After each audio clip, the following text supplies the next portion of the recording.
Welcome back. So now we will discuss about the entire journey. मैं ये question last में रखता हूँ खास करके पूरा समझने के बाद. तो अभी मुझे लग रहा है कि हमें रेक्टिफिकेशन कैसे होता है वो पता चलेगा. How we are going to convert AC to DC. ठीक है.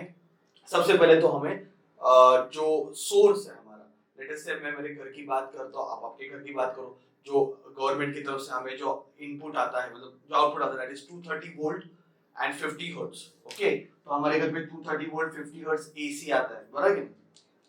तो 230 volt AC 50 hertz, 230 volt 50 hertz हमें एसी आता है.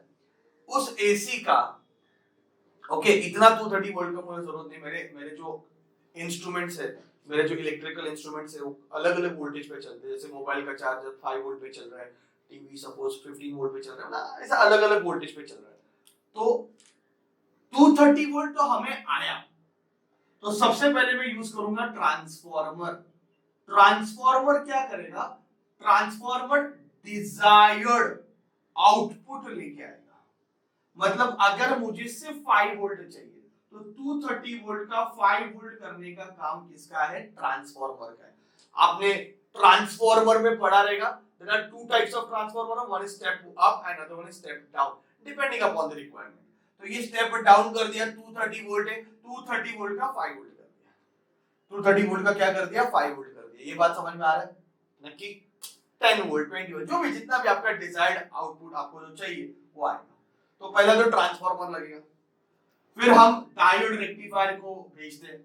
हमने हाफ वेव रेक्टिफायर पढ़ा, हमने फुल वेव रेक्टिफायर पढ़ा. तो ये डायोड क्या करता है?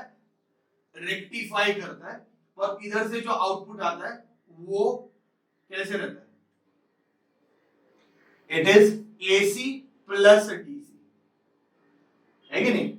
ये क्या आएगा? ये प्योरली एसी है, ये प्योरली एसी है. इधर एसी प्लस डीसी है. इसमें डायरेक्शन तो सेम हो गया पर मैग्नीट्यूड सेम नहीं हुआ. तो हमने और एक सर्किट लगाया, फिल्टर सर्किट, और हमने इसमें कैपेसिटर का यूज किया, है कि नहीं? किसका यूज किया?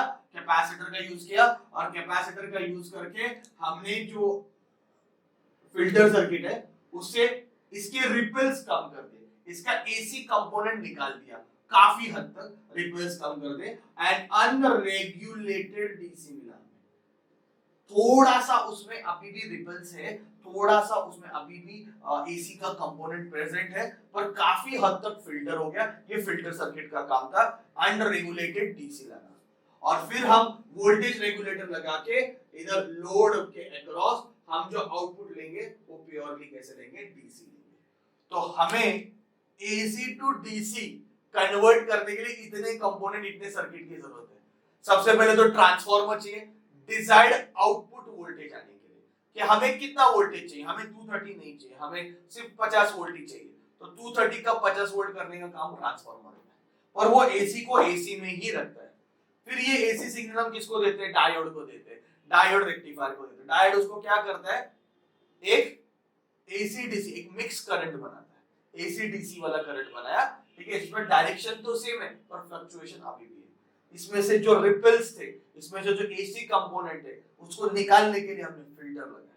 कैपेसिटर फिल्टर सबसे सस्ता वाला लगा दिया. अनरेगुलेटेड डीसी मिला, और फिर उसको प्रॉपर्ली रेगुलेट करने के लिए और एक वोल्टेज रेगुलेटर का सर्किट लगाया. तो इतने सर्किट्स हम लगाते हैं तब जाके एसी को डीसी में कन्वर्ट होता है. सिर्फ ब्लॉक डायग्राम, सिर्फ ब्लॉक डायग्राम 2 मार्क के लिए बोर्ड एग्जाम हो सकता है. एक्सप्लेन वगैरह करो नहीं, सिर्फ ब्लॉक डायग्राम एक्सप्लेन करने का. तो मैं जो बोला वही अपने ओन वर्ड में लिख दो, कोई प्रॉब्लम नहीं है. या फिर सिर्फ डायग्राम भी पूछ सकते हैं बहुत अच्छे से. ये सारे डायग्राम में जो जो पार्ट्स है वो सब अच्छे से याद रखो, ठीक है. एट किसी भी इंस्टेंट में अगर ये प्लस है तो ये माइनस, ये प्लस है तो ये minus. This is what the situation is. So this is a block diagram of rectifier. एकदम लॉटरी क्वेश्चन, पूरा मार्क्स आपके हाथ में आएगा, पर पेंसिल से ड्रॉ करना एग्जाम में. सारी चीजों को अच्छे से बताना, फुल मार्क्स मिलेंगे आपको. आपके हाथ के मार्क्स से छोड़ने नहीं है, ठीक है. बहुत इंपॉर्टेंट है ब्लॉक डायग्राम. ओके, अच्छे से प्रैक्टिस करो. और सारे सर्किट्स हमने देख लिए, रेक्टिफायर देख लिया, फिल्टर सर्किट देख लिया, ट्रांसफार्मर दूसरे चैप्टर में देखा, हर चीज देखा हुआ है, ठीक है बच्चों. अच्छे से प्रिपेयर करना. Okay, thank you very much.